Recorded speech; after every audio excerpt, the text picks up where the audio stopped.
Hello അസ്സാം വലൈക്കും. ഇന്നത്തെ വീഡിയോയിലേക്ക് എല്ലാവർക്കും സ്വാഗതം. ഇന്ന് എന്തുണ്ടാക്കുന്നത് കൊൽക്കത്ത ബിരിയാണി എങ്ങനെ ഉണ്ടാക്കുന്നത് നോക്കാം. അതിനിവിടെ 4 ഞാൻ ഉള്ളി എടുത്തിന്. അതിനെ പരിസ്ഥ ഉണ്ടാക്കിയിട്ട് എടുക്കണം. കുറച്ച് ഞാൻ വെച്ചിന്. പിന്നെ 2 സ്പൂൺ ഇഞ്ചി വെളുത്തുള്ളി പേസ്റ്റ്, 1/2 കപ്പ് വെള്ളം ഒഴിച്ചിട്ട് ഇതേമാതിരി മിക്സ് ആക്കിയിട്ട് ഈ പിരിസ്ത കുറച്ച് വെച്ചിട്ടില്ലേ അതേ ടോപ്പിന് നമ്മൾ ഒഴിച്ചിട്ട് കൊടുക്കണം. പിന്നെ 1 സ്പൂണില്ല മുളക് പൊടി ഇടണം. കാശ്മീരി ചില്ലി മുളക് ഇല്ലാതിടണം. 2 സ്പൂണില്ലേ കൊൽക്കത്ത ബിരിയാണി കിട്ടുന്നു. കൊൽക്കത്ത ബിരിയാണി മസാല കിട്ടുന്നു കൊൽക്കത്ത, അത് 2 സ്പൂൺ ഇടണം. പിന്നെ 2 സ്പൂണില്ലേ തൈര് ഇടണം കലക്കിയിട്ട്. ഇതിനിട്ടിട്ട് ഇത്ര മിക്സ് ആക്കിയില്ലേ കുറച്ച് ഓറഞ്ച് ഫുഡ് കളറില്ല ഓറഞ്ച്, അത് 1/2 സ്പൂൺ ഇടണം.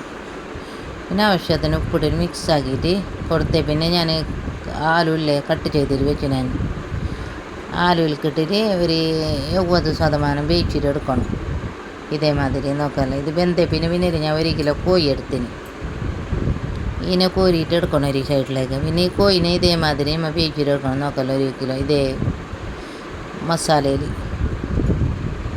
70% വെന്ത് കിട്ടിയ പിന്നെ കോഴിനെ എടുക്കാൻ ഞാൻ ഒരു സൈഡിലില്ലേ ചോറുണ്ടാക്കാൻ വേണ്ടിയിട്ട് കുറച്ച് നെയ്യ് എടുത്തിട്ട് ഇതേമാതിരി ഗരം മസാല, ഇടി ഗരം മസാല ഇല്ലേ, ചപ്പ്, കെത്ത, കുരുമുളക് പൊടി, ഏലക്കായി, പിന്നെ ആവശ്യത്തിന് ഉപ്പിടണം. പിന്നെ ചോറ് ഇങ്ങനെ ഒഴിച്ചിട്ട് കൊടുക്കണം. പിന്നെ ഈ കോഴി നോക്കാമല്ലോ 70% വെന്ത് കിട്ടിന്. ഇങ്ങനെ കോരിയിട്ട് ഒരു സൈഡിൽ വെക്കണം. പിന്നെ ഈ മസാലക്ക് എന്താക്കാന്ന് പറഞ്ഞാലില്ലേ നമ്മൾ എന്താക്കുന്നതെന്ന് പറഞ്ഞാൽ ഇതിൻ്റെ മുകളിലത്തെ എണ്ണനെ ഒരു സൈഡിൽ കോരിയിട്ട് എടുക്കണം. ഒരു കിണ്ണത്തിൽ ബോളിൽ എടുത്തിട്ട് പിന്നെ ഇതേ കൊൽക്കത്ത മസാല, ബിരിയാണി മസാല, അത് 2 സ്പൂൺ ഇടണം. ആവശ്യത്തിന് ഉപ്പിടണം. പിന്നെ ഇല്ലേ ഫ്രഷ് ക്രീം ഇടാം. ഞാൻ ഫ്രഷ് ക്രീം ഇട്ടത് 100 ഗ്രാംസിൻ്റെ. ഫ്രഷ് ക്രീം ഇല്ലെങ്കിൽ 1/2 കപ്പ് പാലൊഴിച്ചാലും മോശമില്ല. പിന്നെ തൈര് ഇടണം 200 ഗ്രാംസ്. തൈരിട്ടിട്ട് മിക്സ് ആക്കിയിട്ട് കൊടുക്കണം ഇതേമാതിരി. പക്ഷെ ഉപ്പിട്ടിട്ട് നോക്കല്ല,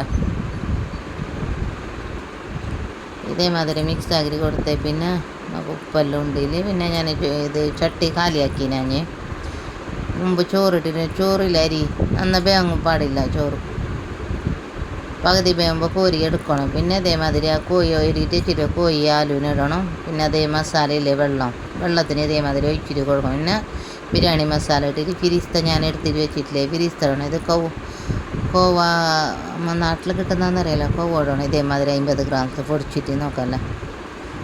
അതിട്ട് പിന്നെ ചോറ് ഇട്ടിട്ട് കൊടുക്കണം ഇതേമാതിരി. പിന്നെ മുകളിൽ ഞാൻ എണ്ണ ഒഴിച്ചിട്ട് വെച്ചിട്ട് ഇതേമാതിരി മുകളിലേക്ക് ഒഴിച്ചിട്ട് കൊടുത്താൽ മതി. പെട്ടെന്ന് ഉണ്ടാക്കിയിട്ട് എടുക്കാൻ പറ്റും. പിന്നെ 2 സ്പൂൺ നെയ്യ് ഒഴിച്ചിട്ട് എടുക്കണം. നല്ല ടേസ്റ്റിങ്. എന്താ ഇങ്ങനെ ഉണ്ടാക്കിയിട്ട് നോക്കല്ല, റെഡിയായി കൊൽക്കത്ത ബിരിയാണി. പെട്ടെന്ന് ഉണ്ടാക്കിയിട്ട് എടുക്കാം. പുതിയതായിട്ട് ആരും കാണുന്നില്ല, ഷെയറാക്കാൻ മറക്കണ്ട. അസ്സലാമു അലൈക്കും.